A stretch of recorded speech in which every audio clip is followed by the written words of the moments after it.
L'Église corps du Christ est censée regrouper les âmes fidèles à la foi au Seigneur Jésus-Christ, appelés chrétiens.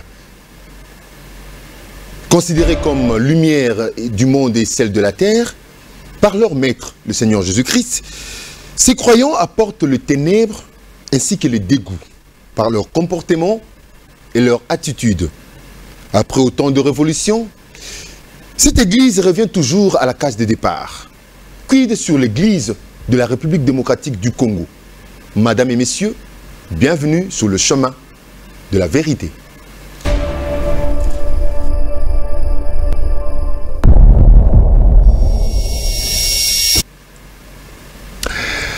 L'Église de la République démocratique du Congo, c'est avec l'évangéliste Roger Baka que nous allons pouvoir débattre autour de 3 sous-points. Il s'agit bel et bien du réveil. Depuis un certain moment, nous avons connu le réveil dans notre pays. Il s'est fait que ce réveil revient, connaît de multiples changements. On en parlera dans cette émission. Les promesses aux prières de la nation. Où en est-on? Qu'en est-il de toutes ces promesses? On prie, on gêne, mais le pays stagne. La nation stagne toujours. Des dégâts, ça et là. On en parlera dans cette émission. Et pour clôturer le débat, la prophétie et la voyance au sein de l'église de la RDC est commis théâtre. Nous assistons à la théâtralisation de ce qui est sacré. On désacralise. Qu'en est-il? Bienvenue et bonsoir, évangéliste Roger Baka. Bonsoir Rémi, bonsoir à tout le monde qui nous suit à partir de la maison. Que la grâce du Très-Haut repose dans vos maisons, que la puissance du Saint-Esprit prenne contrôle de vous et vous communique la joie de suivre cette émission pour votre édification. Rémi, un grand merci avec toute l'équipe du Vita. Merci beaucoup, évangéliste, de nous honorer par votre présence et surtout que spécialement cette émission est en direct par rapport aux demandes aussi des téléspectateurs qui vous ont sollicité. Après autant d'invités qui sont passés sur ce plateau, nous avons eu à connaître aussi certains débats. Mais je sais que vous êtes aussi reconnus, comme la Bible le dit, à ceux qui valent de l'honneur, on leur donne aussi de l'honneur. Merci. Vraiment, vous êtes honorés par nos téléspectateurs. Merci alors, beaucoup. Évangéliste Roger Baka. Mon frère. Qu'en est-il de l'église, spécialement l'église de réveil du Congo, de la RDC? Qu'en est-il? Nous avons connu autant de révolutions dans la foi. Il y a eu l'église catholique qui est apparue. Après révolution, il y a eu l'église protestante. Après autant de mouvements des protestants, il y a eu des anglicans, ceci, c'est là, orthodoxe, patati. Le réveil est arrivé, le réveil au Congo est arrivé. Et puis le mouvement de réveil avec des patriarches comme des Papa Nkelani, le feu Adi Nabala et autres consorts, le feu Vernon qui est aussi l'un de patriarches dans ce mouvement de réveil ici au Congo. Et puis, nous avons connu les Soni Kafuta et consorts. Vous êtes arrivés et la nouvelle génération est là. Mais nous constatons que l'Église ne se comporte pas comme il se doit. La mission évangélique, la mission des salut des âmes se perd au fur et à mesure que cette Église connaît la gloire. Qu'en est-il? Merci beaucoup Rémi. Tout au long de ces grands exercices, je vais essayer de rester biblique pour pouvoir permettre à ceux qui sont à la maison de trouver des bases et surtout permettre à tous ceux qui sont à la maison de pouvoir avoir des références bibliques qui leur donnent l'assurance de pouvoir maîtriser les notions qu'on va développer aujourd'hui. Tu sais, Rémi, à chaque fois quand tu parles de réveil, il faut savoir qu'il ne peut pas y avoir un réveil où émergence d'une nouvelle élite spirituelle si précédemment la génération qui s'en va n'a pas commis de compromis.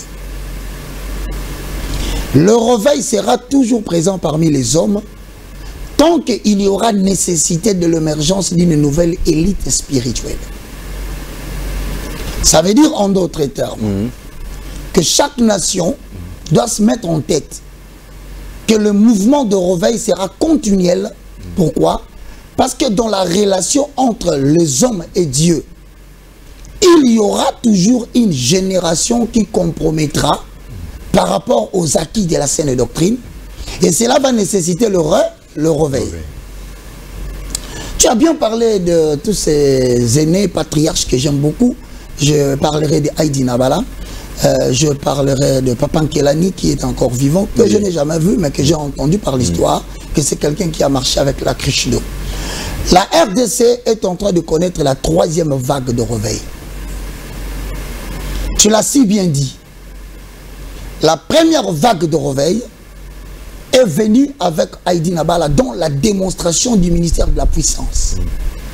Ce sont des gens qui n'étaient pas matériellement connus dans l'angle Éphésiens 4, 11 à 12, je paraphrase.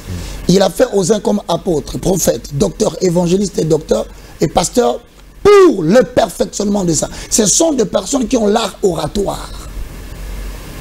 Avec la première vague de réveil, nous n'avons pas connu ces gens-là. La République démocratique du Congo a bénéficié de l'apport étranger des gens comme des Billy Graham, qui sont des Renard Bonke, c'était T.L. Osborne, c'était beaucoup plus la démonstration de la puissance de Dieu. Les âmes se sont repenties, la magie a été abandonnée, l'occultisme a été arrêté, parce qu'il y a eu la démonstration de la puissance. Donc la première caractéristique du réveil du premier temps, c'est la démonstration de la puissance et cela a créé la repentance. 2. Après qu'il y ait une repentance, nous avons connu la deuxième vague de réveil, notamment avec le nom que tu as cité, entre autres, du général Sonny Kafuta Rockman, que je respecte et que je salue, des apôtres Léopold Mutombo Kalumbo, que je respecte et que je salue, et que sais-je encore. Mais quelle est la caractéristique de la deuxième vague de réveil? C'est une génération juvénile, c'est-à-dire Dieu les a pris jeunes. Contrairement à la première vague qui fut repris à un âge un peu avancé, et ils étaient pris comme de jeunes d'une génération, mais qui marchaient avec la puissance et qui marchaient avec la démonstration financière de l'Éternel. C'est-à-dire qu'ils avaient des moyens financiers pour accompagner l'œuvre du ministère. C'est la deuxième vague. Maintenant, la troisième vague est en train d'arriver. C'est la vague qui marche avec non seulement les moyens financiers, c'est une vague qui va marcher avec la puissance de la connaissance.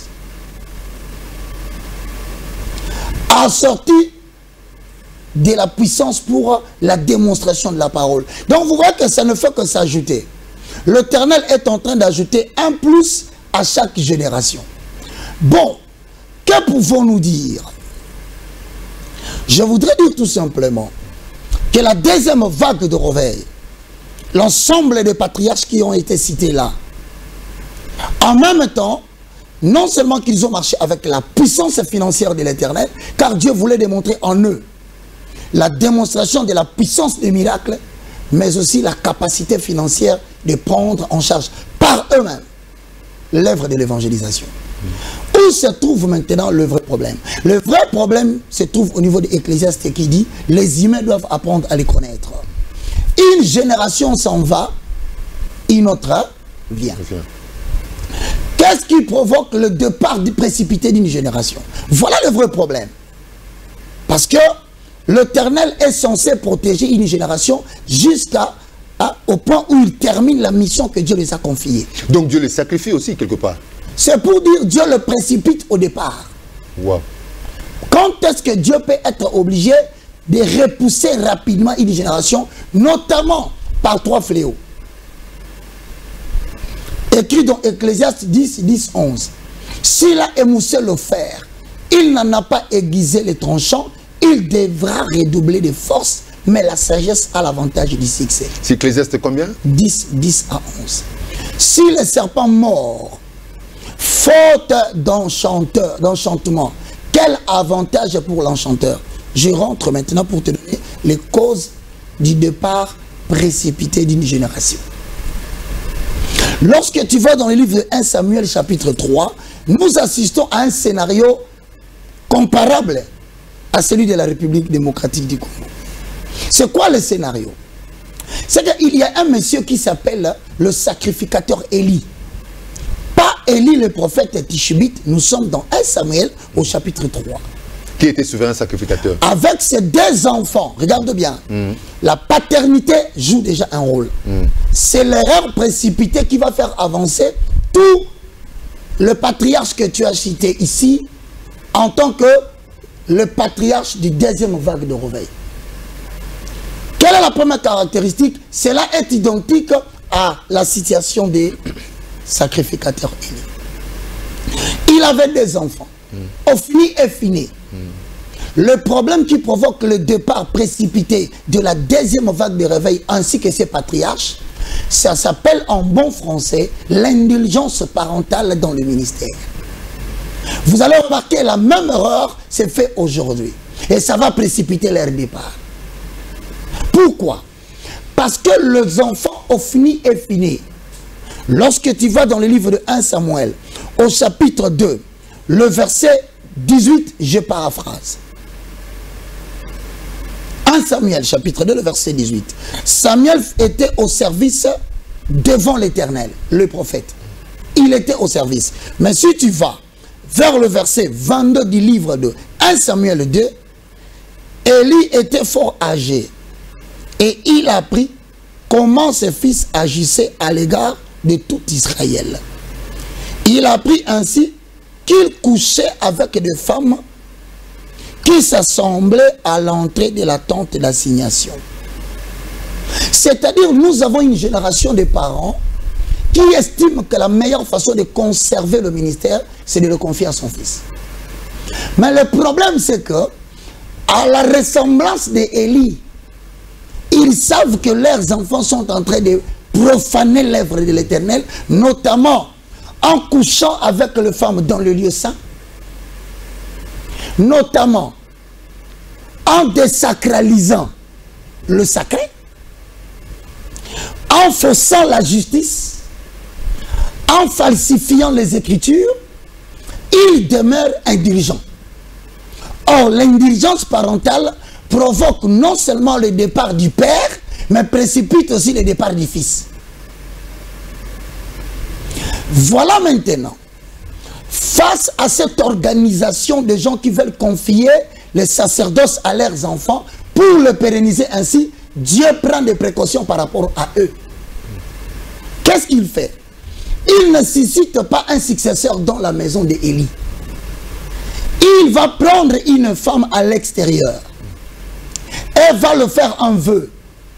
Je te donnerai un enfant.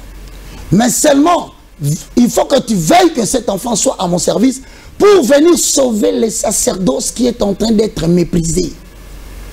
C'est alors que Samuel se retrouve dans la maison de l'Éternel. Pourquoi Dieu place Samuel là? Il y aura des gens qui seront dans des communautés de ces pasteurs de la deuxième vague. Les enfants vont hériter l'héritage du Décius. Mais l'héritage spirituel ira auprès d'un encadreur, d'un pasteur, d'un frère, d'un enfant qui a grandi à l'église, qui recevra cet esprit, qui l'exercera ailleurs, loin du patrimoine mobilier de ces pasteurs-là. Je suis en train de décrypter l'histoire de réveil de la RDC sous une perspective prophétique.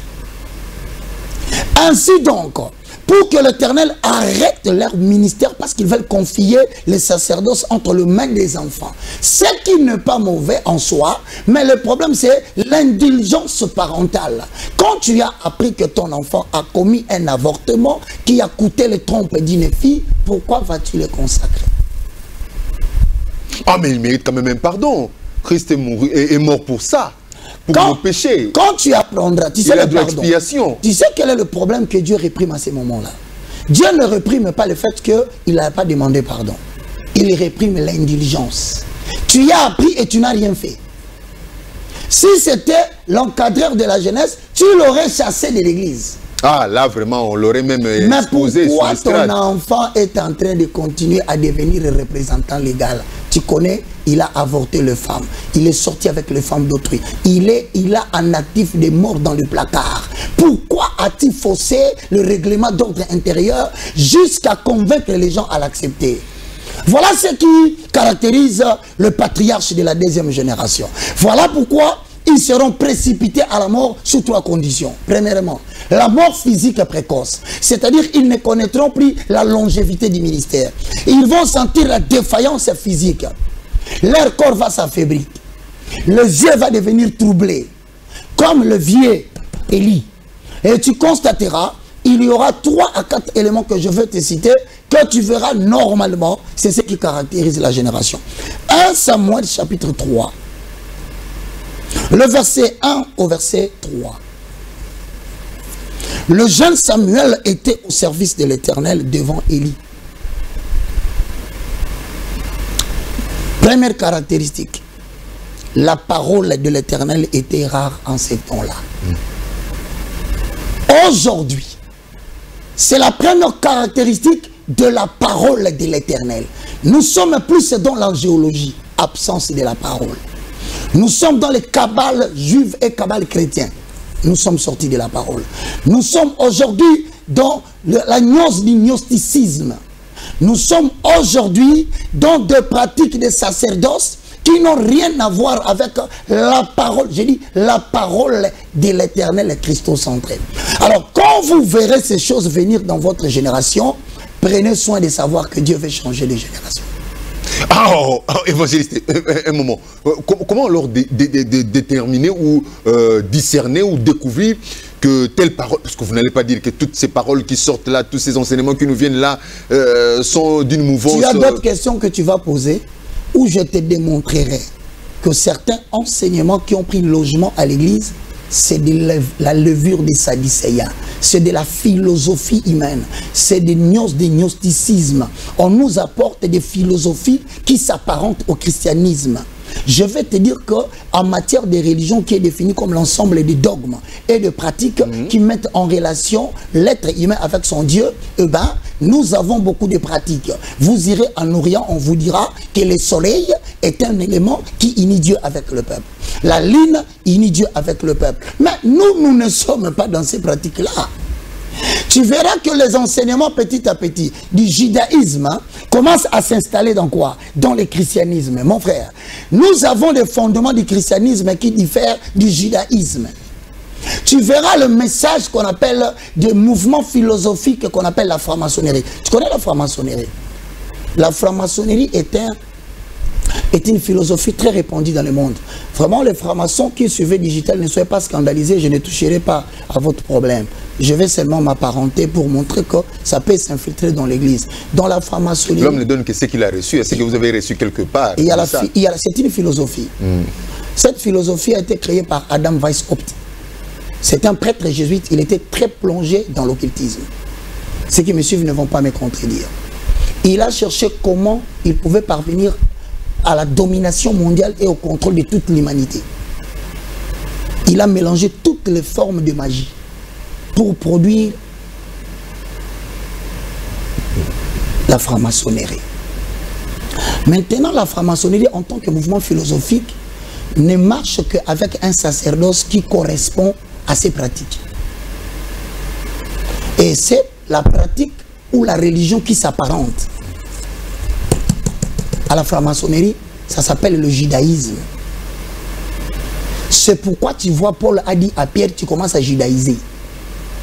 Judaïser veut dire prendre approximativement les philosophies qui ne sont pas de la doctrine chrétienne, les introduire dans le christianisme. Alors là, à vous entendre dire tout ça, entendre vos propos, on peut conclure que les mouvements, l'église aujourd'hui est tombée dans le même isme d'auparavant. Nous ne sommes plus dans la vie de Christ, mais nous sommes tombés dans les dogmes, dans des principes carrés établis par des hommes qui ont philosophé. Je confirme, il y a un conglomérat de gens qui ont bloqué l'épanouissement de l'église des réveils au Congo. Ils sont là et ils sont en train de me suivre depuis que tu as dit je vais passer. La tête de l'église au Congo est détruite. Il faut une nouvelle génération. Ils sont là. Tu vois, pendant que je parle là, ils me regardent à la maison. Et ils sont en train de s'appeler entre eux. Tu vois, le petit là, il a recommencé. C'est pourquoi je suis toujours la cible des empoisonnements, des mandats d'amener et des arrêts. Mais puisque Paul dit, Dieu lui apparaît en vision dans Acte 17, il lui dit et 18, ne crains rien, parle, car j'ai un peuple nombreux à sauver dans cette ville, personne ne lèvera sa main pour te faire du mal. Je suis en train de te rappeler aujourd'hui Si l'Église a une tête en République démocratique du Congo, eh bien, je t'explique que cette tête a été corrompue jusqu'à la moelle épinière. Il faut les renouvellements des générations. Voilà la chose que Dieu démontre qu'il n'est plus là. Non seulement la parole devient rare en accord avec 2 Timothée, chapitre 4, le verset 1 à 2. Les gens détourneront l'oreille de la vérité. Ils se tourneront vers des fables. C'est ainsi que 1 Samuel chapitre 3, le verset 1 dit, les visions n'étaient plus fréquentes. La meilleure des choses que Dieu permet pour que les gens comprennent qu'il n'est plus là, il n'y a plus de messages réguliers et permanents de la pensée de l'Éternel pour prédire l'avenir. Il y en a plus. C'est ainsi que Congo, dans l'angle politique, qui a encore compromis davantage, la nation va tourbillonner à moindre faux pas. À moindre faux pas, je suis sur digital. La RDC va tourner 20 ans de ténèbres. Il est resté un petit rien là. Et la pâte va gonfler. Il ne reste qu'un petit rien. Je dis bien. Mais vous, comme étant comme l'exemple, je prends comme l'exemple d'Abraham qui était quelque part là, qui intercéda pour l'autre. Vous ne pouvez pas intercéder. Est-ce que ce Dieu-là, en qui vous placez votre confiance, votre foi, ne peut pas voir, ne fût-ce qu'il n'y a qu'un seul Roger Baka qui est sur cette terre-là, je peux maintenant me repentir de ma colère. Donc sacrifier missionnaire. Oui, je te dis que nous serons sacrifiés. Pourquoi? Nous ne sommes pas au temps d'Abraham. Et la notion que Dieu a donnée à Abraham a été mal interprétée. Il a demandé à Abraham. Abraham a intercédé en disant, mon frère remis. Est-ce que s'il y a seulement un seul juste, vas-tu détruire la nation? Il dit non, je ne détruirai pas. Les gens ne comprenaient pas ce que Dieu disait. La réponse de Dieu était claire. L'église, pour moi, ce n'est pas les bâtiments. C'était ce qu'il était en train de dire à Abraham. L'église, pour moi, ce n'est pas les pays. L'église, pour moi, ce sont les personnes qui ont mon sceau sur leur front. C'est ça mon église. Alors, si vous croyez que je considère le nombre de personnes qui sont dans vos bâtiments, vous commettez une erreur. Je sauverai ceux qui ont le sceau sur leur front. Et c'est ce qu'il a effectivement fait. Il a pris la famille de Lot, il a fait sortir, il a détruit Sodome et Gomorrhe. C'est-à-dire que ce n'est pas le bâtiment de ces patriarches qui détermine l'adhésion à la foi chrétienne véritable. Non. Dieu a des gens qui ne sont même pas à l'église, ils sont à la maison, marchant dans la crainte de l'Éternel, évitant de se compromettre. Regarde, quand est-ce que Dieu peut sauver une nation? Dans la situation présente, la solution se trouverait dans le livre de 1 Samuel, chapitre 7, le verset 1 à 4. Je vais épingler 2 points. Je te dis que cette deuxième génération ressemble à Élie, qui sait que son enfant était en train de faire de mal, mais ils se sont organisés dans l'indulgence parentale. Dans leur indulgence parentale. Connaître la faute de ton enfant et ne pas le réprimer. Pire, fournir l'effort physique de laisser l'église entre les mains de ton enfant, sachant qu'il n'a pas ce qu'on appelle les qualités et les critères requis pour présider à la destinée de la communauté. Tu as fait l'indulgence. Alors maintenant, pour que Dieu éteigne votre folie, il va te tuer d'abord toi, papa, par 3 attaques. La mort physique est précoce et surprenante. Vous dormez un matin, vous vous réveillez, tel pasteur est mort. Vous dormez demain matin, vous vous réveillez, tel pasteur est mort. Des morts mystérieuses. Et vous allez le voir au Congo. Quelqu'un va me poser la question, il dit, comment on saura que c'est tel? J'ai dit, prends ton stylo.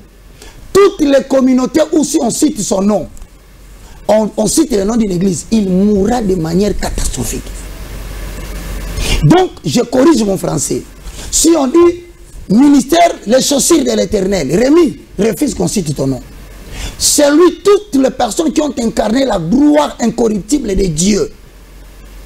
En une gloire corruptible d'une personne qui représente une communauté. On cite ton nom, on cite l'église. Tu vas mourir. Très bêtement, l'Éternel Dieu a parlé. Et rassure-toi, il tuera aussi tes enfants. Pourquoi? Parce qu'il ne voudra pas que... Donc les églises, là, on cite les noms de leaders, tout ça, l'apôtre Rémi et l'église telle. Je suis en train de parler, nous sommes le 24 février. Nous sommes le 24 février aujourd'hui. Le 24 février 2022. Vous verrez dans la suite des temps, la colère de l'Éternel va s'abattre.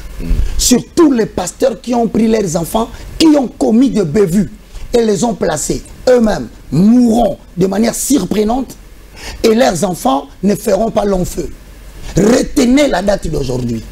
Ces églises vont connaître des schismes et des divisions graves. Mais évangéliste, vous êtes l'enseignant. La cause, c'est on en parlera même à la fin. Hein. Vous êtes responsable recteur de l'université de la foi chrétienne, IFC.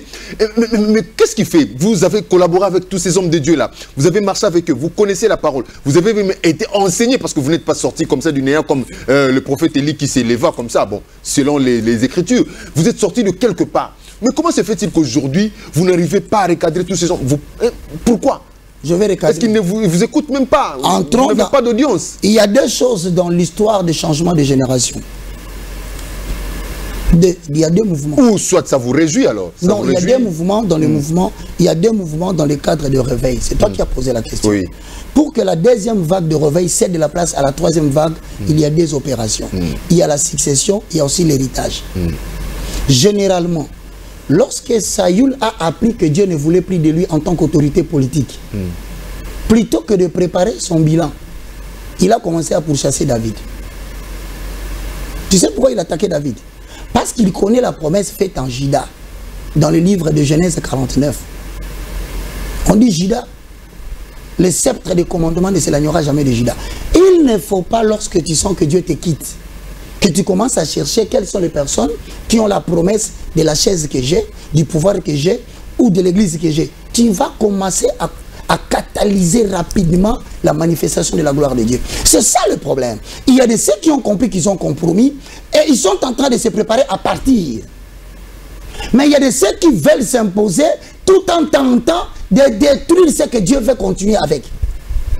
Vous imaginez, non seulement qu'il a compromis, il a même protégé avec son enfant, mais il poursuit même la personne qui peut être un candidat de l'Éternel à ce qu'il fait. À cela, voici la solution. Lorsque Dieu disait à Élie, tes enfants seront de coupables, je vais le punir. Tu sais ce que Dieu a fait? Primo, il a provoqué une situation, comme il va le faire dans le jour à venir. Une situation sera provoquée dans le pays par lequel Dieu va balayer deux catégories de gens. Une classe politique et une classe ecclésiastique vont tomber brutalement.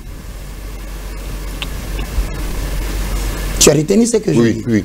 Dieu, on l'appelle le maître des temps et des circonstances. Regarde dans quelles circonstances il va protéger la nouvelle classe qui est Samuel.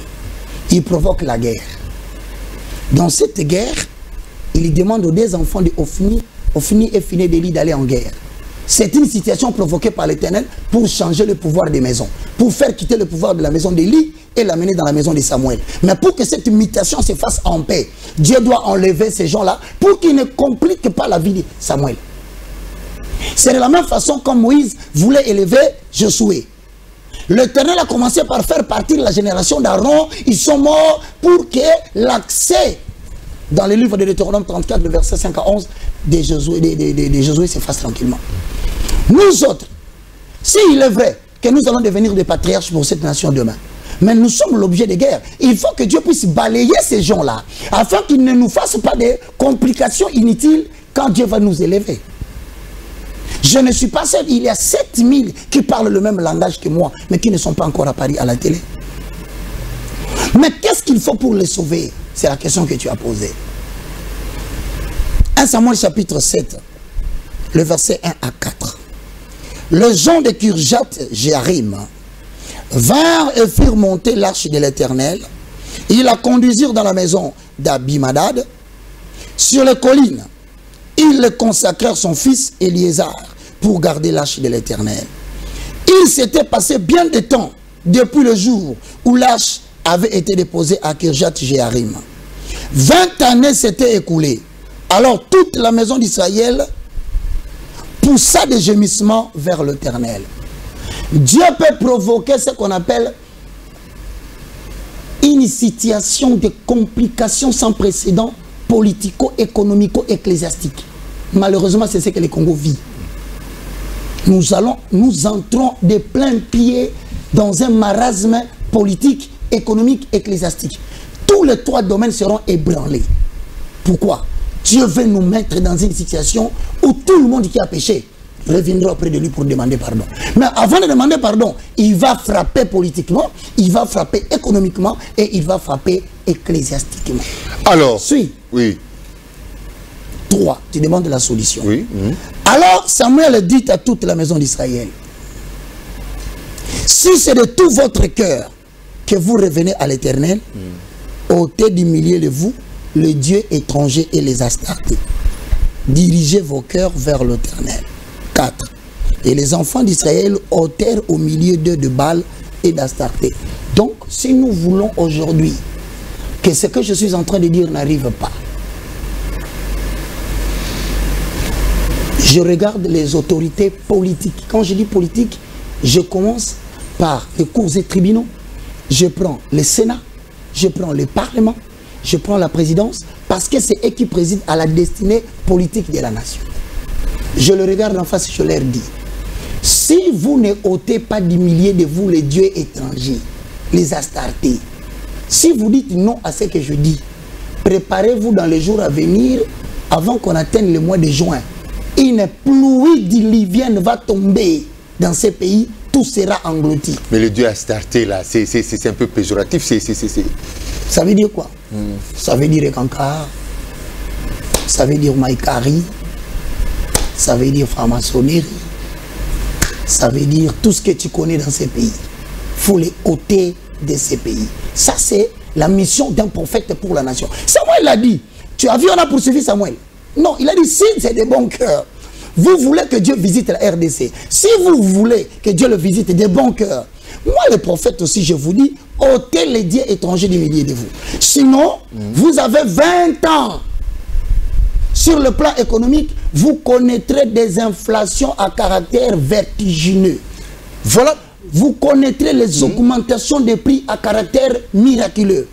Vous connaîtrez ce qu'on appelle, je ne sais pas comment vous expliquer, une crise alimentaire sans précédent. Vous allez chercher par tous les moyens pour régler les problèmes. C'est l'Éternel qui est l'auteur. Maintenant, sur le plan ecclésiastique, demandez à la génération des deuxième vague de réveil. C'est toi qui connais bien les noms. Dites-leur, quittez le judaïsme, quittez la Kabbalah avec K, juive, et quittez la Kabbale chrétienne avec C. Cette histoire ne vous apportera nulle part avec le pratique des habits des sacerdoces. Vous êtes dans les sacerdoces lévitiques qui n'a plus de place dans les sacerdoces actuels.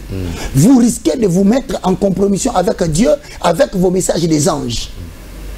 Si vous regardez l'Ancien Testament, vous allez entendre dire l'ange de l'Éternel à Paris. L'ange de l'Éternel à Paris. Mais curieusement, depuis que le Saint-Esprit a fait son introduction dans le temps, le paraclet, le communicateur indispensable de la grâce, la troisième personne de la divinité, le Saint-Esprit, celui qui nous capacite de toutes choses. Depuis qu'il a fait son entrée, apparemment, la mention ange de l'Éternel dans le Nouveau Testament s'est effondrée. C'est pour dire quoi? Ne continuons pas dans la ligne où le sacerdoce est en train d'aller. D'abord, la première confusion. Dieu a sémé la division. Cette division veut dire quoi? Au sein de l'église de réveil au Congo, Dieu a frappé. Division. Au sein de l'islam, Dieu a frappé. Division. Au sein du catholicisme, pro-pouvoir, non-pouvoir, Dieu a frappé. Avec quels yeux voulez-vous voir? Ne voyez-vous pas que Dieu est en train d'ébranler politiquement et économiquement et ecclésiastiquement toute nation? Il faut que les gens se répandent. Dieu est en colère contre les autorités ecclésiastiques et les autorités politiques de la RDC. C'est clair et net, je vous le dis, vous ne circulez pas dans la rue. Si ça continue dans la lyre que ça va, les gens n'abandonnent pas les Astartés, le dieu de Baal, l'angéologie, la nécromancie, la chiromancie, tout ce qu'on nous raconte, le prophétisme à caractère théâtral. Voilà, nous comprenons déjà directement que le réveil est compromis au Congo, donc on ne sait pas où on est, mais du moins, notre invité, l'évangéliste Roger Baka, a bien dit Dieu s'est réservé 7000 autres qui n'ont pas encore commencé à parler comme lui. Plus fort que moi. Plus fort que lui. Ils sont en Europe, donc, au Sénégal, au Gabon, partout ailleurs, dispersés dans le monde. Dispersés dans le monde. Vraiment. Mais ils vont faire leur entrée lorsque Dieu aura fini de balayer la génération très avec leurs enfants. Alors ces derniers propos nous permettent déjà d'engager le deuxième sujet, qu'il s'agit de promesses aux prières de la nation. Vous avez toujours été là, nous avons été associés, ça et là, par des hommes de Dieu comme vous, des éminents serviteurs de Dieu, qui tous qui tiennent ces bouquins que vous avez entre vos mains, vous en avez 2 modèles, qui est la Bible, et jusqu'en ces jours, la nation tergiverse, la nation tremble, la nation se balance ça et là. Qu'en est-il de vos prières? Vous avez promis tout. Bon, tout en commençant par remercier les efforts louables du chef de l'État, le président Félix Antoine, des efforts qu'il a fournis pour nous amener au stade, afin que la nation puisse se repentir et consacrer la nation entre les mains de l'Éternel.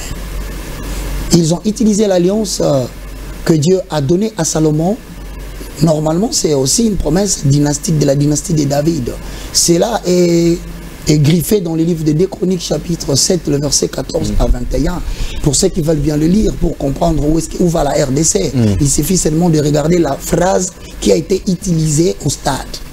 Je dis, je remercie le chef de l'État pour cet exercice. Mais quel n'a pas été mon regret? La classe ecclésiastique qui l'a accompagné. Quand Dieu voulait donner des promesses élevées, en commençant par Genèse 12 à Abraham, il s'est arrangé de prendre une famille à qui il a remis des ordres des Lévites, de se consacrer, pour protéger l'élévation politique de leur nation. S'ils ne le protègent pas, ils renversent les lois spirituelles, ils vont faire tomber la couronne politique. Malheureusement, la nation était consacrée entre les mains de Dieu, comme tu viens de le dire. Tu penses que ça va? À ton humble avis, on est en train de s'entretenir. Le pays va bien? C'est moi qui pose des questions, puisque je l'ai déjà soulevé ici, je voulais poser des questions. Si le pays ne va pas bien, donc il y a une situation de succession, mais à tendance péjorative. Ça dit que la souffrance, celui qui est venu à succéder, il a ramassé une souffrance à main. Et il ne peut pas s'en déloigner parce qu'il est le chef. Il assume l'actif et le passif. Malheureusement, il est venu à quel moment? Il est venu au moment où la population avait déjà subi 2 frappes de 36 ans et de 18 ans. Alors, ils ont confié un espoir désespéré à un homme. À tel point qu'ils peuvent l'exiger un bilan avant les temps. Malheureusement, c'est ça l'être humain. Mais l'Église est là pour accompagner. Nous avons prié. Je viens. Où se trouve le problème? Voilà, l'ordre et la perfection déterminent la divinité. Promis. Dans le livre de 1 Samuel, au chapitre 15, le verset 12 jusqu'au verset 19, il se passe un problème. Samuel est le sacrificateur, Samuel est le prophète de l'Éternel. Il donne des ordres à l'institution politique qui s'appelle Saül. Il dit, tu fais la guerre comme à l'Est, vous allez conquérir. Mais lorsque vous allez prendre les... Attendez, j'ai besoin d'une précision, l'homme de Dieu. Ouais. Entre le sacrificateur et le roi, qui est en préséance devant Dieu, c'est les magistrats ou bien c'est les sacrificateurs? Zacharie chapitre 3, le verset 1 à 4. Pourquoi je te lis ça? C'est une très belle question que tu as posée. Maintenant, qui répond de la situation ou du bilan du quinquennat devant les hommes? C'est le chef de l'État. Devant Dieu, c'est le sacrificateur. Si la situation politique d'une nation tombe, recherchez les sacrificateurs de cette nation-là. Ils étaient les premiers à tomber. J'espère que je suis en train de répondre à ta question. Quand tu vas dans Zacharie chapitre 3, le verset 1 à 2, écoute ce que dit oracle de l'Éternel. Il me fit voir Josué, le souverain sacrificateur, debout devant l'ange de l'Éternel. Et Satan qui se tenait à sa droite pour l'accuser. L'Éternel Dieu dit à Satan, que l'Éternel te réprime, Satan, que l'Éternel te réprime. Lui qui a choisi Jérusalem, n'est-ce pas là un tison arraché du feu? Or Josué était couvert de vêtements sales et il se tenait debout devant l'Éternel. 4. L'ange prenant la parole dit à ceux qui étaient devant lui, ôtez-lui les vêtements sales.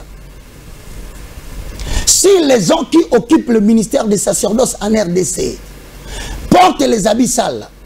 C'est l'ombre du message. La réalité aujourd'hui, c'est quoi? Si les gens qui exécutent la prêtrise pour accompagner les quinquennats des chefs de l'État se retrouvent souillés eux-mêmes dans les habits sales, ils vont compromettre les mandats du chef. Le chef n'est pas responsable à ces moments-là. La redevabilité devant Dieu revient au sacerdoce. C'est la raison pour laquelle, mon frère dans le Seigneur, tu constateras qu'à un moment donné, Pharaon qui commettait des bêtises avec un cœur endurci n'est pas entré dans l'eau. Mais les chevaux qui persécutaient les Hébreux, ceux qui accompagnaient le programme, ceux qui pensaient que cette guerre de poursuite des élus était une bonne chose, ils sont tous morts dans l'eau. La responsabilité du bilan d'une nation devant la démocratie face au peuple, c'est le président qui répond. Mais c'est le roi. C'est le roi. C'est l'empereur, c'est le prince, c'est le président. Donc c'est le numéro 1 de la nation. Donc pour te dire, il ne faut pas nous leurrer le visage. Pharaon. Tu sais ce que signifie Pharaon? Pharaon signifie homme Dieu. Voilà un roi qui s'est déclaré Dieu. Quel est le président de l'Afrique qui a osé déclarer qu'il était Dieu? Personne. Mais Pharaon en Égypte a dit qu'il était Dieu. Bien que cela... C'est pourquoi Christ même l'a confirmé. Il a dit qu'il a fait des royaumes des sacrificateurs. Aujourd'hui, vous êtes des rois des... C'est la raison pour laquelle je te montre maintenant. Pharaon était homme Dieu. Celui qui connaît la magie reptilienne égyptienne. Bâti sur la base des rats. Le serpent que tu vois sur la tête avec les dieux soleil. Il n'avait rien de Dieu. Mais pourquoi Dieu sauve le mandat de Pharaon? Pharaon est roi. Il est le roi des satrapes. Il est le roi des magiciens. Il est le roi des gens qui sont dans les cancars. Il est le roi des chefs coutumiers. Mais il faut que la prêtrise correcte et sans habit sale se retrouve à côté de lui. Et Dieu avait choisi Joseph. Un homme qui a accepté de laisser ses vêtements, mais de ne pas coucher avec la femme du conseiller du président. Voici les habits sales dont je parle. Il doit y avoir des gens qui doivent refuser le sommeil pour prévoir la victoire du roi. Des gens qui se sacrifient pour répondre aux défis du quinquennat. Les gens qui refusent de manger. Mon cher, soutenir un chef de l'État, c'est la responsabilité qui va vous frapper jusqu'à la 4e génération de vos enfants. Parce que vous ne l'avez pas aidé. Et ne dites pas qu'il est Pharaon. Et ne dites pas qu'il a touché à la magie. Parce que Pharaon avait touché à la magie. Néanmoins, Dieu lui a donné une vision. Frère, il a vu cette vache maigre qui bouffait cette vache grasse. Il s'est réveillé, il n'a rien compris. Attention, ne prenez pas le président de la République pour un moins que rien. Ne peut exercer une certaine parcelle d'impérium dans la nation, c'est quelqu'un qui l'a reçu de la part de Dieu. De gauche ou de droite, de peu importe les manières, cette parcelle d'impérium, c'est Dieu qui donne. Et il est responsable, il va lui donner des visions. Frère, il peut avoir vu aussi des visions. C'est un homme qui a un esprit, une âme et un corps.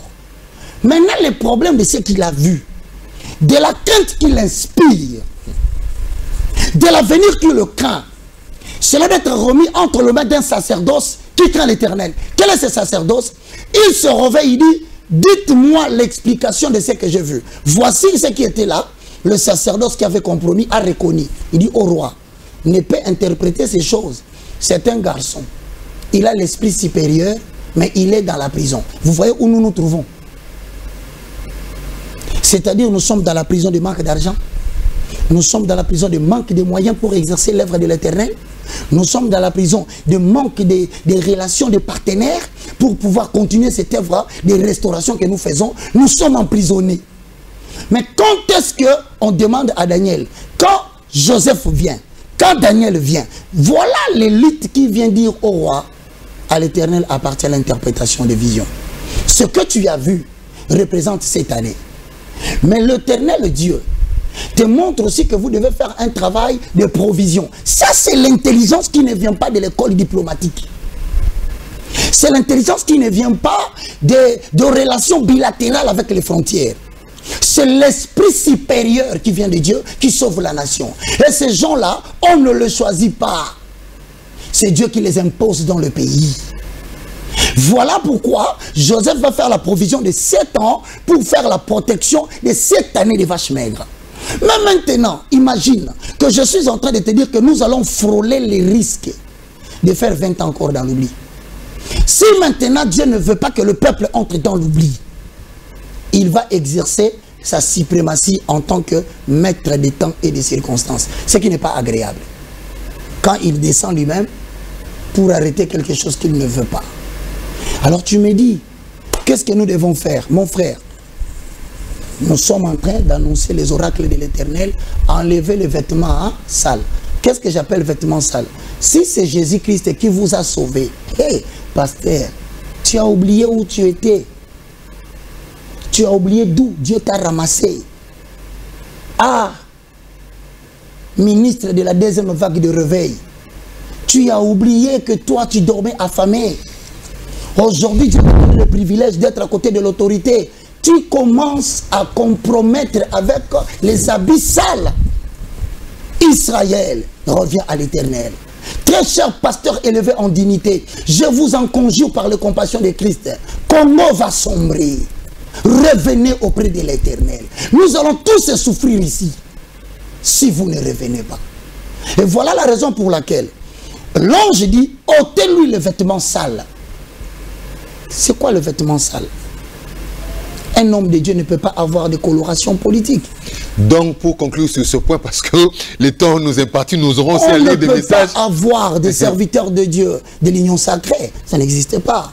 On ne peut pas avoir des serviteurs de Dieu de la FCC. Ça n'existe pas. On ne peut pas avoir des hommes de Dieu alliés à l'ECD. Non. L'homme de Dieu, il est impersonnel. Et les pasteurs spéciaux, là, pour des regroupements. Voilà. Des gens qui se chargent de compromettre davantage la situation du Congo lorsque l'autorité politique a même une bonne intention. Ils les récupèrent en bas. Ils sélectionnent des gens et ils évitent des catégories de gens qu'on appelle des Michés. Parce que Miché, quand il vient, on lui dit, nous avons tous prophétisé pour le roi qu'il vivra longtemps, qu'il va vaincre. Toi aussi, dis la même chose pour gagner un paie de 20 000 $. Je ne le ferai pas. Merci beaucoup, évangéliste Roger Baka. Je pense que chers téléspectateurs, vous êtes nombreux à nous envoyer des messages. Nous allons essayer de lire. Et cela, c'est le vent de l'Afrique. Avant la fin. Hein. Rémi, c'est le vent de l'Afrique. Le lion de la tribu de Juda est en train de tourbillonner dans la mutation de puissance. Les États-Unis, l'Europe va perdre sa force. Dieu est en train de muter la puissance vers les autres mondes. Et les premiers en puissance mondiale économique vont tomber. Cette mutation créera une crise dans le monde entier. Mais la RDC risque d'avoir une situation grave à cause de la compromission ecclésiastique et politique, assortie d'une complication économique. Pire, cette situation arrive au moment où les nations africaines sont en train d'apprendre la démocratie. Les cœurs non préparés à l'échec électoral. Tu vas demander les opposants du Congo, ils te disent, si moi je ne réussis pas. On aura une émission spéciale comme ça sur le positionnement de la RDC par rapport à la volonté de Dieu. Ça traîne, ça descend, tu vois. Le mouvement est en train de descendre, pourquoi? Vraiment. À un moment donné, on a imposé à tous les présidents africains d'entrer dans la franc-maçonnerie pour qu'ils aient la protection et la sécurité.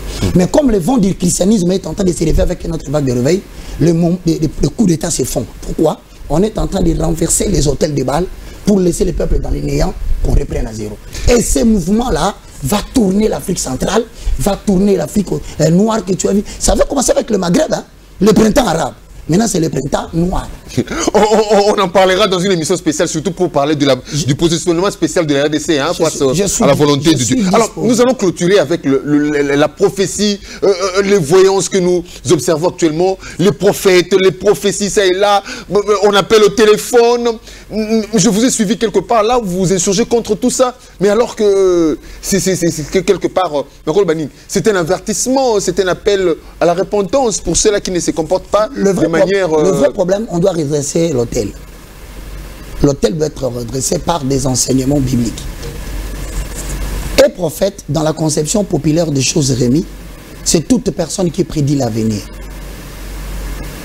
C'est la conception populaire. Mais cela n'est pas le cas de la Bible, mes bien-aimés dans le Seigneur. Vous n'avez qu'à ouvrir. Vous n'avez qu'à ouvrir le livre de Jérémie chapitre 1, le verset 9. Vous verrez que Dieu est en train de dire à Moïse, cette fois-ci, moi, je serai avec toi. Je parle de Jérémie 1, 9. Je mettrai mes paroles dans ta bouche et tu seras mon porte-parole. C'est ça le prophète. 2. Deutéronome chapitre 18 et 18, pour ceux qui veulent le vérifier à la maison. Mais Rémi, la problématique que tu poses, c'est quoi? C'est qu'aujourd'hui, le ministère prophétique est devenu un rocher de scandale. Le nom de l'Éternel est blasphémé à cause du ministère prophétique en RDC. Est-ce qu'un prophète est-il quelqu'un qui prédit seulement l'avenir? J'ai dit non. Un prophète est conçu dans deux dimensions. La première dimension, on appelle le prophétisme dans le cadre de l'Alliance. C'est-à-dire le ministère prophétique dans le cadre de l'Ancien Testament. Cela trouve son soubassement dans l'alliance que Moïse a traitée avec Dieu à la montagne de Sinaï. Par lequel Dieu est devenu le 6e rang d'Israël et Israël est devenu son peuple vassal. Les clauses déterminées par l'Éternel sont gravées dans le livre de Deutéronome qui représente le traité de l'Alliance conformément à sa formule au Proche-Orient. Dieu a donné des clauses à Israël, il a des devoirs et des obligations. Israël a des devoirs et des obligations. Mais comme les deux entités ne peuvent pas se communiquer, Dieu va placer un émissaire au milieu, c'est celui qu'on appelle prophète. C'est un émissaire qui peut venir dans la mesure où le vassal ou le peuple, la Bible dit, ils abandonnent les lois de l'Éternel. Ils vont auprès des autres dieux.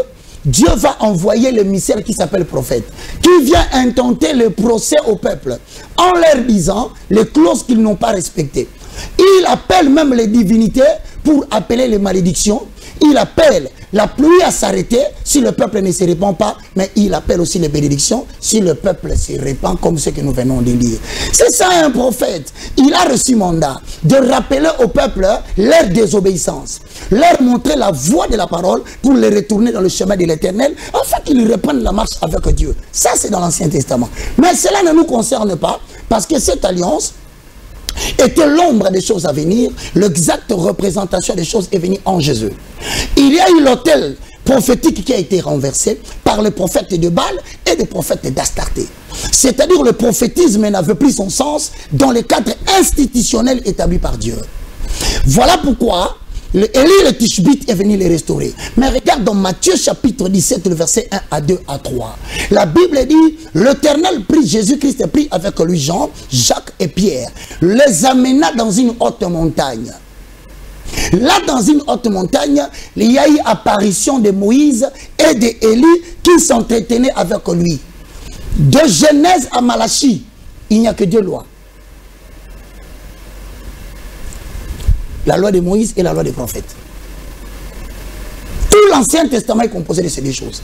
C'est la raison pour laquelle tu verras à la loi et aux prophètes, si on ne parle pas, il n'y aura point d'aurore. C'est-à-dire, si nous ne faisons pas gaffe de prêter attention à ceux qui commencent à judaïser avec la loi et le prophétisme de l'Ancien Testament, l'aurore ne viendra pas.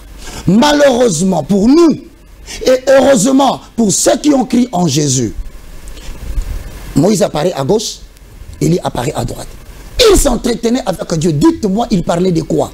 Parce que la Bible a mis un point. Pourquoi on nous dit qu'ils s'entretenaient? Mais pourquoi la Bible ne nous dit pas directement, voici l'objet de l'entretien avec Baka et Rémi? Mais ils ont dit point.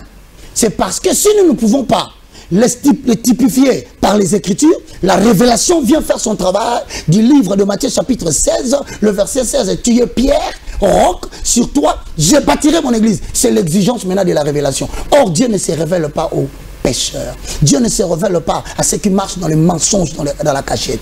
Dieu ne se révèle pas à ceux qui sont dans la cabale. Dieu se révèle à son peuple qui marche dans la crainte de sa parole. Mais ça veut dire tout simplement ceci, Rémi. Moïse représente la loi qui n'a pas amené les habitants à la perfection. Il a remis à Jésus. Jésus qui est la grâce va justifier tous les morts qui n'ont pas pu être sauvés par l'imperfection de la loi de Moïse. Élie viendra comparaître à droite pour restituer l'autel à Dieu. Il dit le ministère prophétique n'est plus le mien. C'est ainsi que Jésus dira dans Matthieu 11. Il dit dans Matthieu 11, il dit tous les prophètes qui ont prophétisé, ils ont prophétisé jusqu'à Jean. Ça veut dire quoi? Ça veut dire que le ministère prophétique dans le cadre de l'Alliance s'est arrêté à Jean. Mais dans le Nouveau Testament, il nous dit maintenant ceci, nous marchons dans l'évangile de la grâce. Ça veut dire tout simplement ceci, si je dis tout ça. Ça veut dire tout simplement dans la Bible, prédire l'avenir n'est pas la panacée d'un prophète. Il y a plusieurs... La voyance là-haut. vous êtes contre ça ou comment? Va dans le livre de Deutéronome chapitre 28, le verset 8.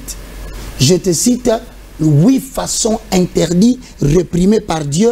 Il ne veut pas que ces choses... Mais vous dites que c'est de l'Ancien Testament, c'est l'ancienne école. Judaïsme. Moi je parle, j'ai dit, le judaïsme avait des pratiques conformes à la voyance. Maintenant, comment vous allez savoir que celui-ci c'est un prophète ou c'est pas un prophète? Parce que Dieu a déjà donné les prescriptions. Vous ne pratiquerez pas ça. Mais je te donne quelques exemples. Si tu vas dans le livre des Actes des Apôtres, chapitre 16, le verset 16 au verset 18, Paul rencontre une femme qui avait l'esprit de Python, mais qui, en prophétisant, accordait un gain à ses maîtres spirituels. Donc, il y a des gens qui ont donné des macassas dans le lolem ou des gens. Il y a des gens qui ont fait le processus d'ouverture du spiritisme des yeux spirituels. Ils ont donné des capacités de la sorcellerie aux gens. Et cela n'est pas étonnant. Chez les kimbanguistes, il y a des ngoutas. Chez nous, les chrétiens, il y a des faux prophètes qui le font. Mais comment vous allez les savoir? Parce que vous croyez que tout celui qui prophétise dit la vérité. Mais dans Acte 16, cette femme a dit la vérité. Ces gens sont des serviteurs de Dieu. Était-ce faux que Paul n'était pas serviteur de Dieu? Oui. C'était vrai, il était serviteur. Il vous annonce l'évangile vrai. Est-ce qu'elle a dit les mensonges? Elle a dit la vérité. Mais quel était le problème? La source.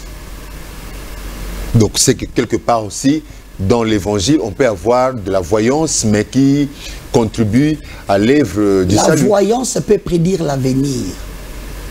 Anouka peut opérer des miracles prévisibles. Le miracle, c'est quelque chose de spectaculaire qu'on ne prévoit pas. Mais dans les enseignements de Anouka, on peut prévoir des miracles et les réaliser. Je suis en train de te dire des choses dont les propriétaires sont au rouge. Pendant que je parle avec toi, ils sont montés, mais je ne veux pas aller plus loin. Je ne veux pas vous déranger, je rentre dans la question qu'on m'a posée. On aura... Aujourd'hui, c'était une émission introductive, hein, comme c'est la première fois. Je termine, l'Afrique doit sortir de ces choses. Primo. Deutéronome 10, je termine par là. Excusez-moi mon frère, j'aime bien parler avec les Écritures. Parce que quand tu ne parles pas avec les Écritures... Rapidement, parce que je dois aussi prendre quelques messages. Hein. Aujourd'hui, c'était une émission introductive, hein, comme c'est la toute première fois. Alors, nous avons essayé de prendre comme ça, de ramasser les 3 sujets. Les augures, le devin, les nécromanciens, les astrologues, les diseurs de bonne aventure. Tout ce monde-là peuvent vous prédire l'avenir.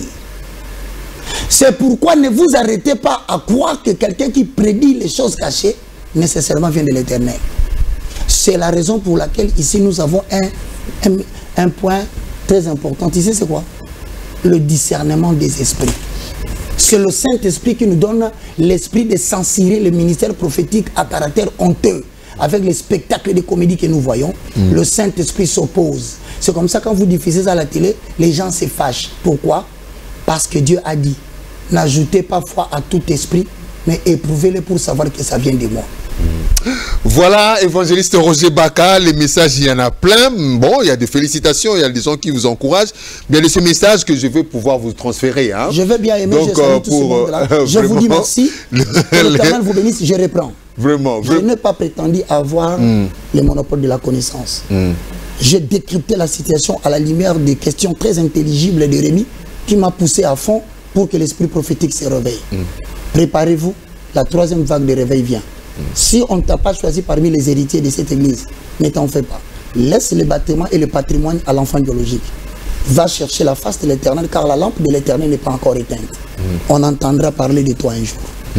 Alors voilà, évangéliste Roger Baka, vous avez avec vous, hein, entre vos mains, nous avons des livres ici, hein, de l'université de la foi chrétienne, Destin volé, premier et deuxième socle, la découverte de ce que l'on est par rapport à Dieu, de ce que l'on est, être, hein, de ce que l'on est. Tu es qui? Par rapport à Dieu. On dit et qui? 4e socle, la loi de la planification ou la maîtrise du facteur de temps. Les livres sont disponibles pour les fondements de la foi chrétienne. Tout ce que je vous ai raconté se trouve là. Vous l'apprenez pendant 9 mois. On ne peut plus vous tromper au Congo par des aventures. Vraiment, quand vous étudiez dans votre université, vous faites combien de temps? Vous avez une année seulement. Une année. Vous êtes... Tu as 75% de la connaissance des fondements chrétiens. Et là, vous sortez pasteur directement au Seigneur? Non, vous sortez connaisseur et défenseur de l'évangile. Ok. L'église ne manque pas de pasteurs. Osée 4 et 6, le peuple périt faute de connaissances. Les vrais problèmes du Congo, le peuple n'a pas de connaissances. C'est pourquoi on est en train de jouer avec lui. Alors moi, j'ai pris l'option d'équiper les gens en connaissance. Le numéro de contact pour... C'est le plus 243. Bon, puisque vous avez eu du retard, prenez quand même le stylo. Plus 243, 90, 79, 66, 785. C'est le premier numéro WhatsApp. Si vous me recevez par là-bas, prenez le deuxième, qui est connu de tout le monde. C'est le plus 243, 9, 98, 82, 0, 0. Oui, encore 0. À la fin, c'est 4. Ou vous passez par Rémi pour m'atteindre sur WhatsApp. Que l'Éternel suscite une nouvelle génération, qu'il bénisse la présidence de la République, qu'il bénisse le Sénat, le Parlement, les cours et tribunaux, ainsi que le peuple congolais. Que l'Éternel évite cette pluie diluvienne qui est devant nous, au nom de Jésus-Christ. Amen. Merci à vous tous de nous avoir suivis, de l'attention particulière que vous avez prêtée à cette émission. Nous l'avons voulu spéciale pour vous, pour nous permettre d'avoir aussi une certaine lumière sur cette question qui taraudait notre esprit. Merci beaucoup à l'équipe technique qui nous a soutenus pour les succès de cette émission. Jean-Paul Betambe à la réalisation. Merci beaucoup à toi aussi, mon fils Urbain Mandoudi, de m'avoir assisté depuis le matin jusqu'à ce soir. Merci beaucoup à toute la grande équipe de Connexion Plus 243 de nous soutenir. Merci, on se retrouve prochainement pour un nouveau numéro sur le chemin de la vérité. Toujours sur le chemin de la vérité, avec un réel et le même plaisir. Portez-vous bien à vos maisons. Au revoir. Au revoir.